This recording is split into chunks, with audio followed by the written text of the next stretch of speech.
ఏది దేవునికి ఇష్టమైన ఉపవాసము? మరి ఈరోజు మనము ఉపవాసమును గురించి మనం ఆలోచించగలిగినట్లయితే, ఈ ఉపవాసం అనేది బైబిల్ గ్రంథంలో చాలా సందర్భాల్లో యూదులు అలాగనే భక్తులు అనబడిన వారు ఉపవాస ప్రార్థనల్లో వారు ఉన్నట్టు మనం చూడగలం. అయితే ఈరోజు క్రైస్తవులుగా మనము కూడా ఉపవాసాలు అనేవి ఈరోజు చాలామంది ఉండడం జరుగుతూ ఉంది. మరి ఉపవాసం ఉండేటప్పుడు చాలామంది వారి అవసరాల కొరకు, వారి అక్కర్ల కొరకు, వారి కోరికల కొరకు, వారు ఏదైతే తలస్తున్నారో అది జరగాలని ఈరోజు ఉపవాసాలు అనేవి చేయడం జరుగుతూ ఉంది.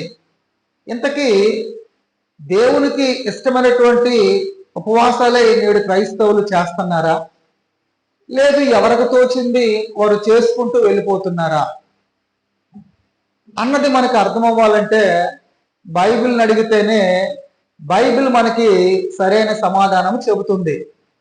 దేవుని పిల్లలారా, ఈరోజు చాలా మంది ఉపవాసాలు ఉన్నామని, ఉపవాసం అంటే మరి ప్రత్యేకంగా అల్పాహారం అని, లేదా కొబ్బరి నీళ్ళు తాగేస్తే సరిపోతుందని, లేదా కొద్దిగా టిఫిన్ చేసుకుంటే అదొక ఉపవాసం అని, లేదా రోజులో ఒక పూట తినక 2 పూటలు తినేస్తే అది ఉపవాసం అని, ఇలాగా కొంతమంది కొన్ని దినాలకి ప్రయారిటీ ఇస్తూ ఉపవాసాలు చేస్తున్నట్టు మనకు కనబడుతుంది. మరి అది దేవునికి ఇష్టమైన ఉపవాసమా? మరి మనం ఒకసారి యెషయా గ్రంథంలోకి వచ్చినట్లయితే 58వ అధ్యాయము 3వ వచనాన్ని ఒకసారి చదువుదాం. యెషయా 58వ అధ్యాయము 3వ వచనం.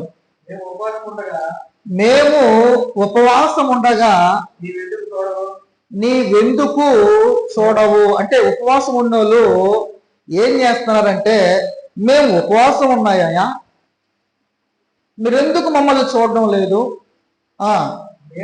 మేము మా ప్రాణములను ఆయాసపరుచుకొనగా నీవెందుకు లక్ష్య పెట్టవు?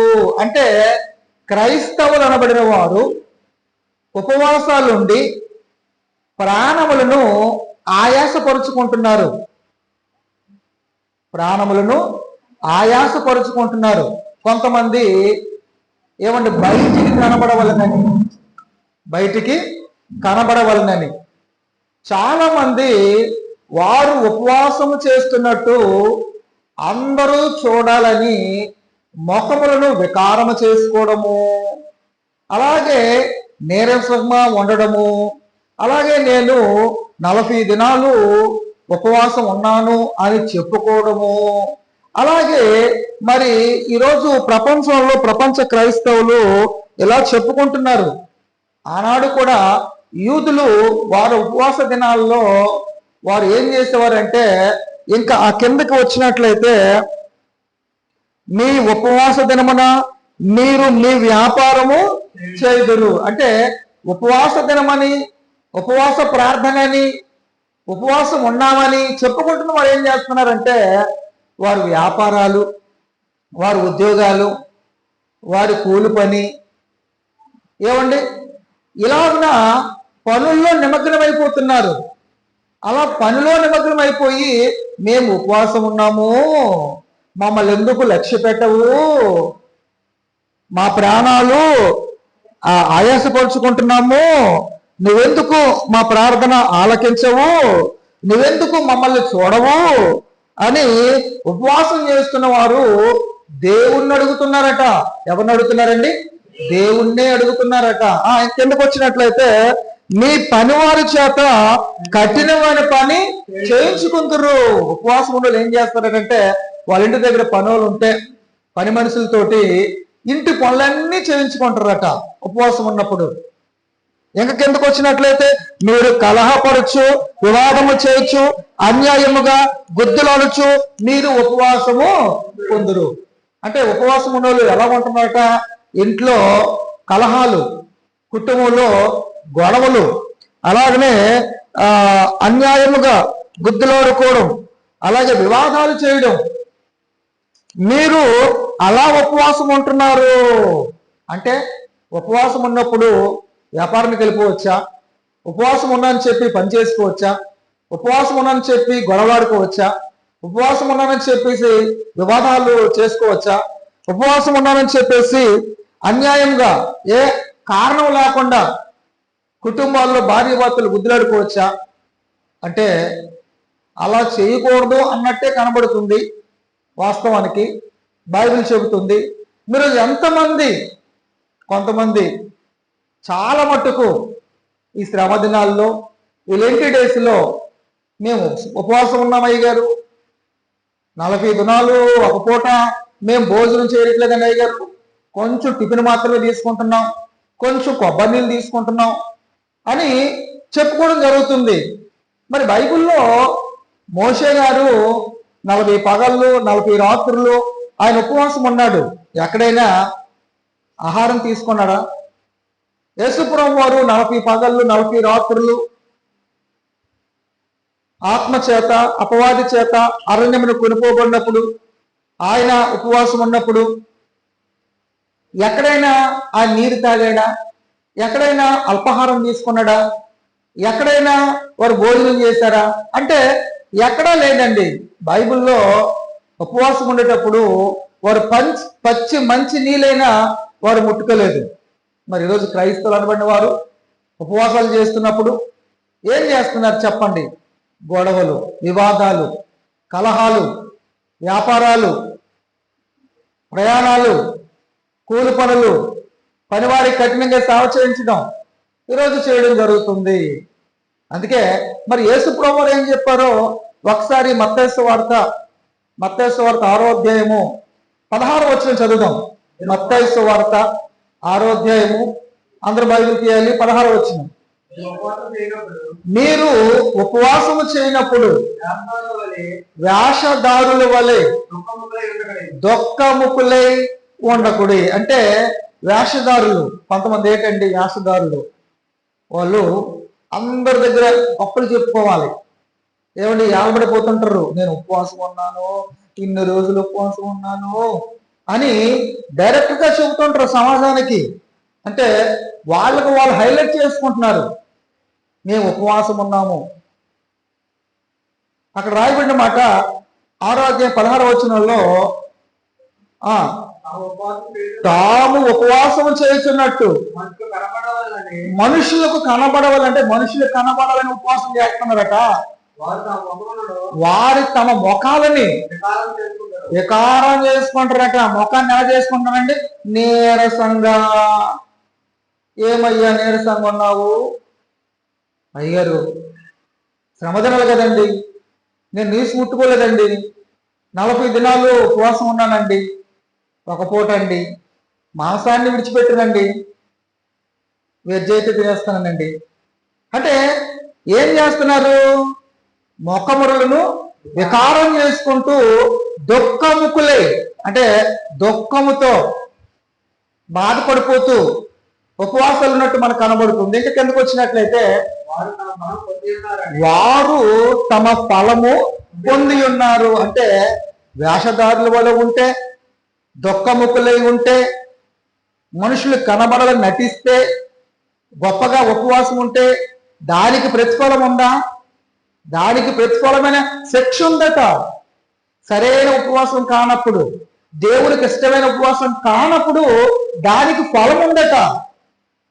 దానికి ఫలం అంటే శిక్ష ఉంది అన్నట్టు మనకు కనబడుతుంది. ఏది దేవునికి ఇష్టమైన ఉపవాసం అన్నది యెషయా గ్రంథంలో మరి దేవుడు తెలియజేస్తున్నాడు. అలాగనే యేసు ప్రభువు వారు కూడా ఆ 17వ వచనం చదివినట్లయితే ఉపవాసము చేయుచున్నట్టు మనుషులకు కనబడవలనని కాక రహస్యమందున్నటువంటి నీ తండ్రికే కనబడవలనని నీ ఉపవాసం చేసినప్పుడు నీ తలంటుకొని నీ ముఖమును కడుక్కునము. అంటే నువ్వు ఉపవాసం చేస్తున్నది రహస్యంగా జరగాలి. ఉపవాసం చేస్తున్నప్పుడు నువ్వు ఉపవాసం ఉన్నవన్నది ఎవరికీ తెలియకూడదట. ఒకవేళ ఉంటే పరలోకమందున్న రహస్యమందున తండ్రికి నీకే తెలియాలి. ఉపవాసం ఉన్నప్పుడు ఎవరు తెలియాలండి? ఇరువులకు తెలియాలా? పొరుగులకు తెలియాలా? సంఘానికి తెలియాలా? సమాజానికి తెలియాలా? అలా తెలిసినట్టు మన ఉపవాసం ఉంటే వారు వేషధారులు. వారెవరండి? వేషధారులు. రహస్యమందున్న నీ తండ్రికే తెలియాలా? ఆకలితో ఉన్నావా? దేవుని దగ్గరికి వస్తున్నావా? ఆ పూట ఆహారాన్ని ఎవరికో పెట్టాలా? ఒక పూట మానేస్తాం, అది మన ఇంట్లోనే ఉంటుంది. 2 పూటలు మానేస్తాం, అది మన ఇంట్లో ఉంటుంది. 3 పూటలు మానేస్తాం, మన ఇంట్లో ఉంటుంది. 4 రోజులు మానేస్తాం, అది మన ఇంట్లో ఉంటుంది. దానివల్ల దేవునికి ఏం ప్రయోజనం? దానివల్ల దేవునికి ఏమి ప్రయోజనం లేదు. గనుక ముఖములను వికారం చేసుకుంటారు, దుఃఖముఖులై ఉంటారు. నువ్వు ఉపవాసం ఉన్నప్పుడు పరలోకమందున్నటువంటి దేవుడు, రహస్యమందున నీ దేవుడు, నీ దేవునికి నీకు కనబడేటట్లు ముఖం కడుక్కొని నీ తలంటుకొని ప్రార్థన చేయగలను. 18 అప్పుడు రహస్యమందు చూచుచున్న నీ తండ్రి నీకు అప్పుడు ప్రతిఫలము ఇస్తాడు. అంటే ఈ ఉపవాసం అనేది దేవునికి మనకిని రహస్యంగా జరగాల. బహిరంగంగా చెప్పుకోకూడదు, మొక్కబళ్ళు వికారం చేసుకోకూడదు, వ్యాసదాత వల్ల ఉపవాసం చేయకూడదు. పోనీ బైబిల్ గ్రంథంలో భక్తులు అనబడిన వారు, దేవుణ్ణి నమ్మిన వారు, వాళ్ళు ఎలా ఉన్నారు? ఉపవాసము పచ్చి మంచినీళ్ళు కూడా ముట్టుకోలేదండి, వారు కొబ్బరి నీళ్ళు కూడా తీసుకోలేదండి, వారు మజ్జిగను తీసుకోలేదండి, వారు డ్రింక్స్ అయినా తాగలేదండి. అల్పాహారం కొంచెం 2 ఇడ్లీ, కొంచెం ఉప్మా. ఉపవాసం కదా, మళ్ళీ కొంచెం ఉప్మా ఏంటి, మళ్ళీ కొంచెం ఇడ్లీ ఏంటి, కొంచెం మజ్జిగ నీళ్ళేంటి, కొంచెం కొబ్బరి నీళ్ళేంటి, కొంచెం వాటర్ తీసుకుంటుందండి. అసలు మంచినీళ్ళు ముట్టుకోలేదురా బాబు, కొబ్బరి నీళ్ళు ముట్టుకోలేదురా బాబు, ఆ ఇడ్లీ తినలేదురా అని అంటే మళ్ళీ కొంచెం అండి. అంటే ఇది దేవునికి ఇష్టమైన ఉపవాసమా? దేవుడు మెచ్చే ఉపవాసమా? కాదే. వేషధారులు బయట గొప్పగా వారు డంబాలను చెప్పుకోవడానికి మేము ఉపవాసం ఉన్నాము అని ముఖాలని వికారం చేసుకుంటారు, దుఃఖముతో ఉంటారు. ఎన్నెమ్మలు ఉన్నామంటే ఎన్నెమ్మ నీరసైపోయి అంటే ఏటయ్యా ఉపవాసం ఉన్నానయ్యా. ఆహా, ఉపవాసం ఉన్నావా? ఏమైనా అలా ఉన్నామంటే 40 దినాలండి, 2 పూటలు తింటానండి, 1 పూట మాత్రము తినండి, ఆ 1 పూట కూడా టిఫిన్ చేస్తానండి, ఆ 1 పూట కొబ్బరి నీళ్ళు తాగేస్తానండి. ఇది ఉపవాసమా? ఇది దేవునికి అనుకూలమైన ఉపవాసమా? దేవుని పిల్లల, ఏది దేవునికి అనుకూలమైన ఉపవాసమో, ఏది దేవుడికి ఇష్టమైన ఉపవాసమో అన్నది బైబిల్ గ్రంథంలో దేవుడు చెప్తున్నాడు. ఇంతకీ ఉపవాసం చేయాలా, ఉపవాసం చేయకూడదా అని అంటే ఉపవాసం చేయొచ్చు, కానీ అది దేవునికి అనుకూలమైనదిగా ఉండాలా. దేవుడు చెప్పినట్టు చేస్తేనే అది దేవునికి ఇష్టమైన ఉపవాసంగా కనబడుతుంది. మరి ఎంతమంది క్రైస్తవులు ఈరోజు దేవునికి అనుకూలంగా దేవునికి ఇష్టమైన రీతిలో ఉపవాసం ఉంటున్నారు చెప్పండి? యెషయా గ్రంథం 58వ అధ్యాయము 5వ వచనం చదువుదాం. యెషయా గ్రంథం 58వ అధ్యాయం 5వ వచనం. అట్టి ఉపవాసము నాకు అనుకూలమా? మనుష్యుడు అంటే ఏ ఉపవాసము నాకు అనుకూలం మీరు అనుకుంటున్నారు? ఉపవాసం ఉన్నప్పుడు పని చేస్తున్నారు, ఉపవాసం ఉన్నప్పుడు గొడవలు ఆడుతున్నారు, ఉపవాసం ఉన్నప్పుడు పనులు చేసుకుంటున్నారు, వ్యాపారం చేసుకుంటున్నారు, ఉపవాసం ఉన్నప్పుడు గుద్దులు ఆడుకుంటున్నారు, అలా గట్టి కేకలు వేస్తున్నారు, దేవుడు వింటాడు అనుకుంటున్నారు, కంఠధ్వని స్వరములు వినబడేటట్లు మీరు ప్రార్థనలు కేకలు వేస్తున్నారు, ఉపవాస ప్రార్థనలు చేస్తున్నామని ఎంతకి అట్టి ఉపవాసము నాకు అనుకూలమా అని అంటున్నాడు. అంటే అది నాకు అనుకూలము కాదు, అది నాకు ఇష్టమైనది కాదు అన్నట్టే మనకు జవాబు కనబడుతుంది అక్కడ. అట్టి ఉపవాసం నాకు అనుకూలమా? మరి ఏది దేవునికి అనుకూలమైనది, ఏది దేవునికి ఇష్టమైనది? కిందకు వచ్చినట్లయితే, మనుష్యుడు తన ప్రాణమును బాధపరుచుకోవలసిన దినము అట్టిదైనా ఒకడు జమ్ము వలె తల వంచుకొని గోడ పట్టు కట్టుకొని బూడిదపరుచుకొని కూర్చుండుట ఉపవాసమా? ఆ రోజు యూదుల ఉపవాసము గోడ పట్టు ధరించుకొని, అలాగనే బూడిద పోసుకొని, అలాగనే ఒకడు జమ్ము వల్ల తల వంచుకొని, జమ్ము ఎలాగైతే కిందకు ఓలిపోతుంది మనిషి అలా ఓలిపోతే అది ఉపవాసమా? అట్టి ఉపవాసము యెహోవాకు ప్రీతికరమని మీరు అనుకుంటురు. అలాంటి ఉపవాసము దేవునికి ఇష్టమైనదని మీరు అనుకుంటున్నారు, కానీ దేవునికి ఇష్టమైన ఉపవాసము కానే కాదు. అంటే అది దేవునికి ఇష్టమైనదని భక్తులు అనుకుంటున్నారు, కానీ అంటాడు అది నాకు అనుకూలమా, అది నాకు ప్రీతికరమా అని అంటాడంటే అటువంటి దేవుడికి అనుకూలమైనది కాదు, అది దేవుడికి ప్రీతికరమైన ఉపవాసము కానే కాదు. మరి ఏది దేవుడికి ఇష్టమైన ఉపవాసం, ఏది దేవుడికి ప్రీతికరమైన ఉపవాసం, ఏది దేవుడికి అనుకూలమైన ఉపవాసం అన్నది కింద చెబుతున్నాడు. కిందకి ఇక్కడ చెప్తున్నాడండి, అసలు ఆన్సర్ అనే జవాబు చెప్తున్నాడు. దుర్మార్గులు కట్టిన కట్లు విప్పుటయు. అంటే చాలా మంది దేవుని దగ్గరికి రాకుండా ఆటంకపరచబడుతున్నారు, దేవుని మాటలు వినవకుండా చాలా మంది ఆటంకపరచబడుతున్నారు. వాళ్ళు దుర్మార్గులు. దేవుని సన్నిధికి వెళ్తే వెళ్ళనెవరు, వాళ్ళు వెళ్ళరు, వెళ్ళే వారిని వెళ్ళనెవరు. వీళ్ళందరూ దుర్మార్గులు కట్టేశారు కట్లుతో. చాలా మంది ప్రపంచంలో దుర్మార్గులు కట్టిన కట్లను నువ్వు విప్పాలి అంటే వారికి నువ్వు సువార్త చెప్పాలి, వారికి దేవుడికి వచ్చిన మాటలు చెప్పాలి. అది నాకు ఇష్టమైన ఉపవాసం. అలాంటి పనులు మానేస్తున్నారు. ఉపవాసం ఉండి వాళ్ళకి ఏదో జరిగిపోవాలని, వారికి ఉన్న కోరికలేవో తీరిపోవాలని, వారికి ఏదో ఉద్యోగాలు వచ్చేయాలని, వారికి ఏదో ప్రమోషన్లు వచ్చేయాలని, వారికి ఏదో మేలు జరిగిపోవాలని ఈరోజు అవసరాల కొరకు ఉపవాసాలు ఉంటున్నారు తప్ప ఎవరు దేవునికి అనుకూలంగా దైవ కార్యాల కొరకు ఉపవాసం ఉన్నారు చెప్పండి దేవుని పిల్లలరా, సహోదరులరా? లేదే అటువంటి ఉపవాసం దేవుడికి అనుకూలంగా ఉపవాసమా? కాదే. అక్కడ చెప్తున్నాడు ఇదిగో దుర్మార్గులు కట్టిన కట్లు విప్పాలి, కాడి మోను మోకులు తీయటయు, బాధింపడిన వారిని విడిపించుటయు. చాలా మంది బాధింపడుతున్నారు దేవుని వాక్యం ఎరుగక, సత్యాన్ని విని పట్టించుకోక. వారిని ఏం చేయాలా? విడిపించాలా, వారిని దేవుని ఎదురు నడిపించాలా. ప్రతి కాడిని నువ్వు విరగొట్టాలా, ప్రతి భారంతో ఉన్న వారిని దేవుని కొరకు నువ్వు బ్రతికేలా వారికి సువార్త చెప్పాలా. ఇంకా చెప్తున్నాడు, నేను ఏర్పరచుకున్న ఉపవాసము కదా, ఇదే కదా నేను ఏర్పరచుకున్న ఉపవాసము అంటున్నాడు. అంటే సువార్త చేయాలి, ఆత్మల పట్ల భారం కలిగి ఉండాలి, దేవునికి వచ్చిన విషయాలు తెలియని వారికి చెప్పాలి. ఇదే నాకు అనుకూలమైన ఉపవాసం, ఇదే నేను ఏర్పరచుకున్న ఉపవాసం. మరి ఈరోజు ఈ ముందు వచ్చిన వాళ్ళలో సమాజం ఏం చేస్తుంది? ఏమండి, కొంతమంది 40 దినాలు ఏమండి మాంసం తినడం మానేస్తాం అని అంటారు. ఎంత వేగం 40 దినాలు అయిపోద్దా అని చూస్తారు.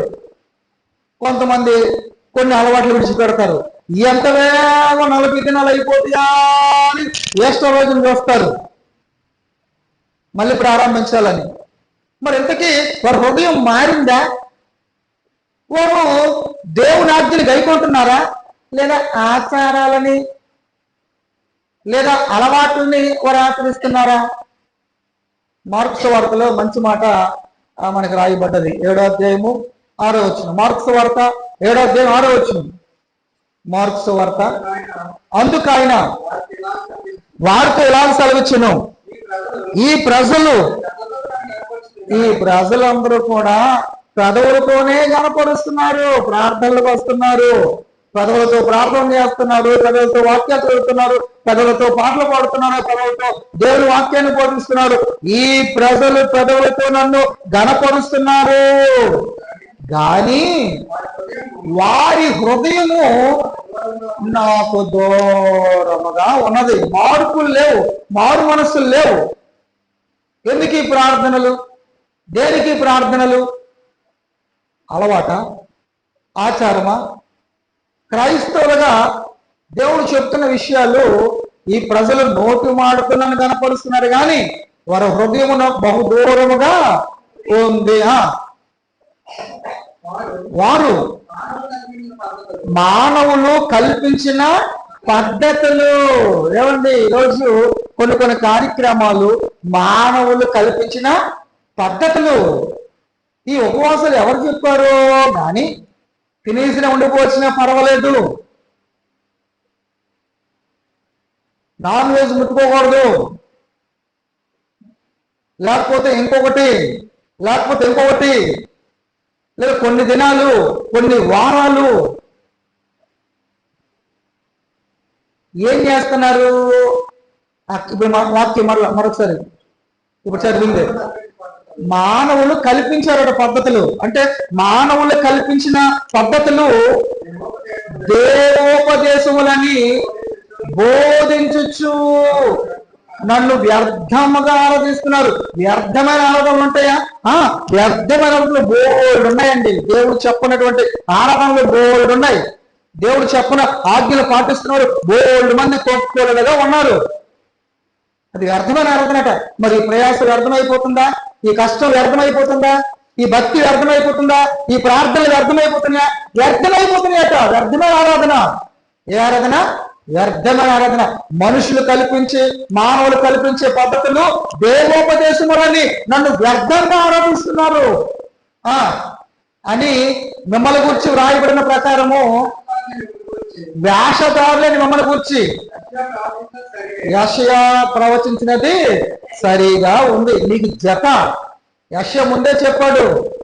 యేసు ప్రభు వారి కాలం నాటికి యేసుక్రీస్తు చెప్తున్నారు, ఏది మీరు వేషధారుల వల్లే మీరు మనుషులు కల్పించిన పద్ధతులు, ఆచారాలు మీరు ఆచరిస్తున్నారే, అసలు మీరు మార్పు లేదు. ఎన్ని సంవత్సరాలైనా ఇది ఆచారం కదా, ఇది అలవాటు కదా, ప్రజలతో గణపరుస్తున్నారు. దేవునికి స్థానం అవడం లేదు, హృదయాలు మారడం లేదు, మనసులు మారడం లేదు. ఎవరో ఏదో చెప్పారని ఒక పెద్ద ఆయన, ఎవరో ఏదో చెప్పారని గొప్పవాడు. మనుషులు కల్పించే పద్ధతులు దేవుడు చెప్పాడని మీరు వ్యర్థమైన ఆరాధనలు ఎందుకు చేస్తున్నారు? కిందకు చెప్తున్నాడు. కిందకి ఇంకా మీరు దేవుని ఆజ్ఞను విడిచిపెట్టి మనుషులు పారంపరాచారములను మీరు గైకొంటున్నారు. ఇంతకీ మీరు ఏ తప్పు చేస్తున్నారు తెలుసా? మనుషులు పారంపర ఆచారములను గైకొంటున్నారు, దేవుని ఆజ్ఞను పూర్తిగా పక్కన పెట్టేస్తున్నారు. ఎంతకీ ఈ మనుషులు అనబడిన వారు, ఈ పారంపరాచారాలను గైకొంటున్న వారు బైబిల్లో ఇలా ఉందా? బైబిల్లో దేవుడు చెప్పాడా? ఇది దేవుని ఆజ్ఞ అయినా ఇలా ఉపవాసం చేయడం అనేది, ఇలా ప్రార్థనలు అనేది దేవుని గ్రంథంలో రాయబడ్డదా లేదా మనుషులు కల్పించారా? అంటే మనుషులు కల్పించింది దేవుడు చెప్పాడని వాటిని ఆచరిస్తున్నారు. దేవుని ఆజ్ఞ ఏం చేస్తున్నారండి? పక్కన పెట్టేస్తున్నారు. దేవుడు ఏం చెప్పాడు? మీరు సర్వలోకానికి వెళ్ళి సర్వ సృష్టికి సువార్త ప్రకటన చేయండి, దుర్మార్గులు కట్టిన కట్లు వెప్పండి, కాడుమని మోపులు తీయండి. ఎన్నో చెప్తాడు బైబిల్ గ్రంథంలో. ఎన్నో ఆజ్ఞలు ఉన్నాయండి, ఎన్నో కట్టడలు ఉన్నాయండి, ఎన్నో విధులు ఉన్నాయండి. వాటిని అనుసరించక, వాటిని పాటించక, మనుషులు చెప్తున్నటువంటి ఆచారాలను పాటిస్తూ మీరు బొత్తిగా దేవుని ఆజ్ఞ మీరు నిరాకరిస్తున్నారు. మరి దేవుని ఆజ్ఞ నిరాకరిస్తే మనం పాపం చేసేవారు అవుతాం కదా. ఆజ్ఞ అతిక్రమమే పాపం. మరి ఏమర్థమైంది క్రైస్తవులకి? ఏం తెలుసుకుంటుంది క్రైస్తవ్యం? ఏమి నేర్చుకుంటుంది క్రైస్తవ్యం? ఎంత విలువిస్తుంది దేవునికి క్రైస్తవ్యం? దేవుని మాట విలువిస్తుందా? లేదే. పెద్దలు అంటది, ఆచారం అంటది, సాంప్రదాయం అంటది, పద్ధతులు అంటది. ఏది దేవుడికి అనుకూలమైనటువంటి ఉపవాసం, ఏది దేవుడికి ఇష్టమైన ఉపవాసం అన్న మనం ఆలోచించగలిగినట్లయితే ఏమండి, రహస్యంగా జరగాల. అది ఎలా జరగాలండి? దేవునికి మనకని తెలియాలి. అది పబ్లిసిటీ చేయకూడదు. ఈరోజు ఏం చేస్తున్నారు? ఉపవాసం ఉన్నామని గట్టి కేకలేయడం, దేవుడు వినలేదని దేవుడు ఎందుకు పట్టించుకో ధర్నా చేయడం, మా అవసరాలు ఎందుకు తీర్చలేదని ధర్నా చేయడం, ఇది నాకు అనుకూలమైనదా? అనుకూలం కాదు అంటున్నాడు. ఇంకా ఈ 58లో యెషయా గ్రంథం 58 7వ వచనం 7-8, నీ ఆహారము ఆకలి పడిన వారికి పెట్టుటయు, నీ రక్త సంబంధికి ముఖము తప్పింపకుండుటయు, దిక్కుమాలిన బేదలను నేంట చేర్చుకున్నట్టు, వస్త్రహీనుడిని కనబడినప్పుడు వారికి వస్త్రములు ఇచ్చుటయు, ఇదియే కదా నాకు ఇష్టమైన ఉపవాసం. ఇప్పుడు ఏది దేవునికి ఇష్టమైన ఉపవాసం అన్నాడంటే, ఆకలితో ఉన్న వారికి నువ్వు ఒక పూట మానేస్తున్నావు కదా, ఆహారము ఆకలితో ఉన్నప్పుడు పెట్టు, అది నాకు ఇష్టమైన ఉపవాసం. దిక్కుమాలిన బేదలని నువ్వు కనికరించి వస్త్రం లేని వారికి కనబడితే వారికి నీ వస్త్రాలు వారికి ఇచ్చినట్లయితే అదే కదా నాకు ఇష్టమైన ఉపవాసం. ఈరోజు ఎంతమంది ప్రపంచంలో ఆకలికి అలవటిస్తున్నారు, అలాంటి వారికి ఒక పూట మానేసి పెట్టొచ్చు కదా, అది దేవునికి ఇష్టమైన ఉపవాసం. ఎంతమంది ఇంటికి వస్తున్నారు, వారికి సహాయం చేయొచ్చు కదా దిక్కుమాలిన వారికి, అది నాకు ఇష్టమైన ఉపవాసం. ఎంతమంది బట్టలు మీద కనబడుతున్నారు, వారికి వస్త్రం పంచిపెట్టచ్చు కదా, అది నాకు ఇష్టమైన ఉపవాసం అని చెప్తున్నాడు. వస్త్రహీనుడు నీకు కనబడినప్పుడు వారికి వస్త్రం ఇచ్చుచు, ఇదే కదా నాకు ఇష్టమైన ఉపవాసం. అలా చేయట్లేదే, మన వస్త్రాలు మన దగ్గరే ఉంటున్నాయి, మన భోజనాలు మన దగ్గరే ఉంటున్నాయి, ఉపవాసం అంటున్నాం. అన్ని దినాలు అంటున్నాం, ఇన్ని దినాలు అంటున్నాం, అది చేసాం అంటున్నాం, ఇది చేసాం అంటున్నాం, మాకు వికారం చేసుకుంటున్నాం, దుఃఖముఖలు ఎండిపోతున్నాం. అది నాకు అనుకూలమైనదా? అది నాకు అనుకూలమైనది కాదు. ఉపవాసం అంటాం, ప్రార్థనలో గడప, ఉపవాసం అంటాం, దేవుని మాటలు వినవు, ఉపవాసం అంటాం, బైబిల్ చదవు, ఉపవాసం అంటాం, దేవునితో సహవాసం చేయ, ఉపవాసం అంటాం, మారు మనసు ఉండదు, ఉపవాసం అంటాం, దేవుని భయం ఉండదు. అది దేవునికి అనుకూలమైన ఉపవాసమా? అది కాదే, అది నాకు అనుకూలము కాదే అని దేవుడు చెప్తున్నాడే. మరి దేని దేవునికి అనుకూలమైనది? మనము దిక్కుమాలిన వారిని, వారికి మనము మన ముఖాన్ని తప్పింపకుండాటయు, ఆకలి కొన్న వారికి ఆహారం ఇచ్చుటయు, దిక్కుమాలిన బేదలను ఇంట చేర్చుకున్నట్టు, అలాగే వస్త్రహీనుడు కనబడితే వారికి వస్త్రములు ఇచ్చుటయు, ఇదే కదా నాకు ఇష్టమైన ఉపవాసం. అలాగ నువ్వు చేసిన నీ వెలుగు వేపు చుక్కవలే ఉదయించును, స్వస్థత నీకు శీఘ్రంగా లభించును. అలాగ చేస్తున్నావా? అలాగైతే నీవు అలా చేసినట్లయితే నీ వెలుగు వేపు చుక్కవలే ఉదయిస్తుంది, స్వస్థత నీకు శీఘ్రంగా వస్తుంది. అంటే దేవుడు మనం చేస్తున్న పనికి ప్రతిఫలం ఇస్తాడు. మనకి రాత్రికాల సమయంలో ప్రియమైన సహోదరి సహోదరుడా, దేవుని బిడ్డ, ఏది దేవునికి అనుకూలమైన ఉపవాసం? ఏది దేవునికి ఇష్టమైన ఉపవాసం? దేవుడు చెప్పింది ఒకటైతే మనం ఒకటి చేస్తే అది ఉపవాసం అంటే అది దేవునికి అనుకూలమైనదా? కాదు కదా. రహస్యంగా జరగాలి, నీ తండ్రికి నీకును తెలియాలి అని యేసుప్రభువు చెప్తున్నారే. యెషయా ప్రవక్త ఏం చెప్తున్నాడు? ఇదిగో ఆకలితో వారికి ఆహారము పెట్టాలి, వస్త్రం కనబడితే వస్త్రములు ఇవ్వాలి. మరి మనం ఏం చేస్తున్నాం? ఉపవాసం అంటాం, అన్నీ మనకే మిగిలిపోతాయి. ఆ ఉపవాసం ఉన్నప్పుడు ఏదో బయటికి కనబడాలని తప్ప, ఏదో అందరి దగ్గర ఘనత పొందుకోవాలని తప్ప ఉపవాసం ఉన్నవారు ఉంటున్నారు ఈరోజు ప్రపంచంలో. అది కొంత అల్పాహారం అట, కనీసం మంచినీళ్ళు ముట్టుకోలేదండి. ఉపవాసం అంటే మంచినీళ్ళు తాగేస్తే ఎన్ని రోజులైనా ఉండిపోవచ్చు, మంచినీళ్ళు తాగితే ఎన్ని రోజులు ఉండిపోవచ్చు. నువ్వు ఉప్మా నీసి ఉండిపోలేవా? కొబ్బరి నీళ్ళు తాగేసి ఉండిపోలేవా? ఎందుకు ఉండిపోలేవు? అది దేవుడికి వచ్చేదా? అది దేవుడికి అనుకోవడం కాదే. ఉన్నావా? పూర్తిగా విడిచిపెట్టాలి, విడిచిపెట్టింది ఇతరులకు పెట్టాలి. మళ్ళీ నీ దగ్గర ఉండిపోతే ఏం ప్రయోజనం? అది దేవునికి అనుకూలమైనది కాదట. కనుక ఏది దేవునికి అనుకూలమైనదో మనం గుర్తెరిగి, దేవుని పిల్లలారా, సహోదరి సహోదరులా, దేవునికి ఇష్టమైన ఉపవాసం, దేవుని పని చేయాలి. ఆకలితోనైనా దేవుని పని చేయాలి, ఆకలితోనే దేవుని పనులు ముందుకు వెళ్ళాలి, ఉన్నదాన్ని ఇతరులకి పెట్టాలి. అలాగే దేవుని ఆజ్ఞను గైకొనాలి. దేవుని ఆజ్ఞను మానేసి అది చేస్తే ఇది చేస్తే ఇది చేస్తే అది చేస్తే ఏది చేసినా దానివల్ల ప్రయోజనం లేదు. దేవుని ఆజ్ఞను గైకుంటూ దేవుని చిత్తాన్ని నెరవేరుస్తూ ఈరోజు ఈ దినాల్లో చాలా మంది బలహీనులు కొంతమంది చెప్పిన మాటలను బట్టి ఉపవాసాలు ఉండి చచ్చిపోతున్న వారు బోల్డ్ మంది ఉన్నారండి. అనారోగ్యాలు గురైపోతున్నవాడు బోల్డ్ మంది ఉన్నారండి. సేవకుల మాట వినేసి అది దేవుడు చెప్పలేదే. అలా చచ్చిపోవడం దేవునికి ఇష్టమా? అలా రోగాలతో పడిపోవడం దేవునికి ఇష్టమా? అసలు బలహీనులు వాడు జోలికే వెళ్ళకూడదు. బలహీనులు అలాంటి జోలికే వెళ్ళకూడదు. దేవుడి మాటలు వినాలా, తెలుసుకోవాలా, దాని ప్రకారం బ్రతకాలా అనేది చెప్పాలి. ఇది కదా దేవుడు కోరుకుంటుంది. ఇది కదా దేవుడు కొనుక్కోలేనటువంటి ఉపవాసం. ఉన్నదాన్ని ఇతర మీద పెట్టాలా, అది కదా దేవుడు కోరుకున్నది, దేవుడికి ఇష్టమైనది. అలా ఉండేటట్టు మనం చేసుకుంటూ ముందుకు వెళ్ళాలని తెలియజేస్తూ ఈ నా మాటల్ని మరి ముగిస్తున్నాను. ఈ సమయంలో పిల్లలు